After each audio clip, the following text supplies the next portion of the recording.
Hi, today we are going to learn new lesson. This is a story बांबू करी. तर आज आपण एक नवीन story बघणार आहोत. तिचं नाव आहे बांबू करी. करी म्हणजे माहिती ना तुम्हाला, रस्सा भाजी असते त्याला करी असं म्हणतात. Have you ever eaten a dish made of bamboo? तुम्ही बांबूपासून बनवलेला कोणता पदार्थ खाल्ला आहे का आत्तापर्यंत? Let's read this picture story and find out which part of bamboo can be cooked and eaten. तर आपण आता ही गोष्ट वाचूयात आणि मग त्याच्यातून आपल्याला कळेल की बांबूचा कोणता पार्ट आहे जो शिजवला जातो आणि खाल्ला जातो. ठीक आहे, तर पाहूयात. तर या फर्स्ट पिक्चरमध्ये काय दिसत आहे आपल्याला, इथे हा बसलेला आहे आणि ही इथे काहीतरी कुकिंग करत आहे. One day the mother in law of a Santhal bridegroom cooked a special dish for him when he visited her. आता हा जो आहे की नाही, ही मदर इन लॉ आहे आणि ह्या मदर इन लॉचा हा मुलीचा नवरा आहे, म्हणजे जावई आहे. ठीक आहे, ब्राईड ग्रूम म्हणजे नवरा, मुलीचा नवरा. तर संथाल, संथाल म्हणजे काय, तर संथाल ही एक आदिवासी जमात आहे आणि भारतामध्ये छत्तीसगड, झारखंड आणि दक्षिण एशियामध्ये या जमातीची लोक आढळतात. तर तिथला हा एक वर आहे, म्हणजे नवरा आहे आणि तो त्याच्या मदर इन लॉकडे आलेला आहे, म्हणजे बायकोच्या आईकडे आलेला आहे आणि ती त्याच्यासाठी एक स्पेशल पदार्थ बनवत आहे. सेकंड, आता या दुसऱ्यामध्ये काय दिसत आहे, दिस करी इज डेलिशियस. आता हा जो मुलगा आहे तर तो ती करी खातो, तिने जे बनवलेलं जेवण आहे ना ते खातो आणि म्हणतो ते खूपच डेलिशियस, खूपच चविष्ट आहे, छान आहे. व्हॉट इज इट, हे काय आहे असं तो विचारतो. The mother in law pointed at the bamboo door. मग ही जी मदर इन लॉ आहे म्हणजे त्याच्या सासूबाई आहेत, तर त्या या दरवाजाकडे बांबूचं झाड आहे माहित आहे ना अशा प्रकारचं, तर त्या बांबूच्या लाकडापासून बनवलेला हा दरवाजा आहे, तर त्याच्याकडे त्या बोट करतात. 3. Next morning just as he was about to leave, he remembered that there was no bamboo in his village. आता दुसऱ्या दिवशी तो सकाळी उठतो आणि तो आता त्याच्या घरी जाणार असतो आणि त्याला तर ते रात्रीचं डिश खूपच आवडली, त्याने खूप छान खाल्लं, त्याला खूप आवडलं. मग तो विचार करतो की पण आपल्या गावामध्ये तर बांबूचं झाडच नाहीये, आपल्याकडे बांबू नाहीये, मग आपण ही कशा प्रकारे हा पदार्थ बनवू शकू. मग या चौथ्या चित्रामध्ये दिसत आहे बघा, so he removed the bamboo door and carrying it with him left for his home.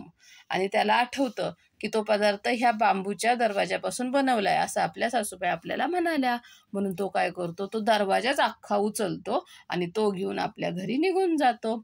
On reaching his village he told his wife make curry with this bamboo door.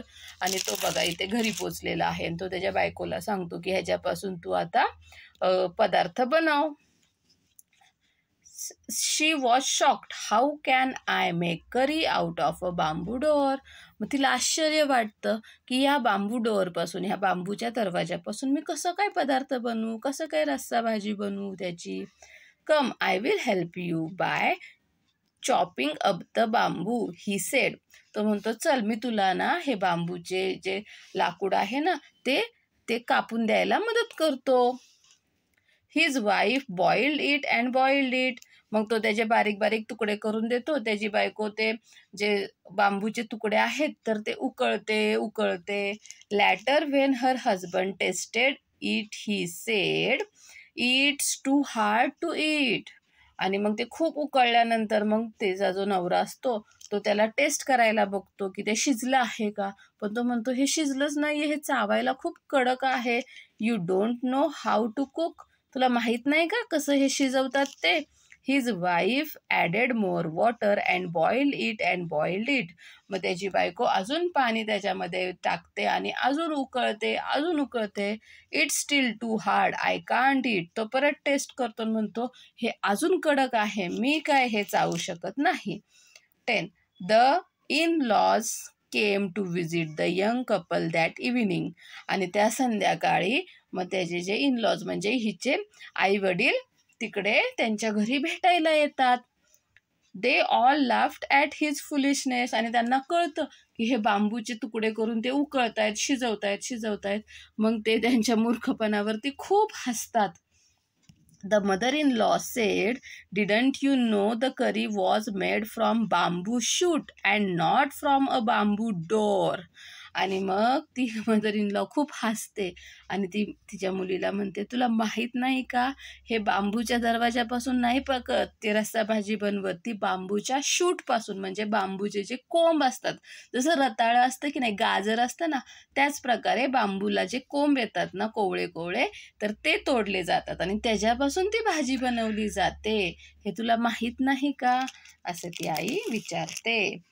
आणि ही स्टोरी घेतलेली आहे असंथाल फोक टेल, म्हणजे ही लोकांनी सांगून story, म्हणजे एका पिढीतून खूप जुनी लोक आहेत तेव्हा ही गोष्ट होती, मग त्यांनी पुढच्या पिढीला सांगितली, अशी करून ही स्टोरी आली. जशा अकबर बिरबलच्या स्टोरीज आहेत, पंचतंत्रच्या गोष्टी आहेत, त्याचप्रमाणे ही पण तशी गोष्ट आहे. समजलं? बाय.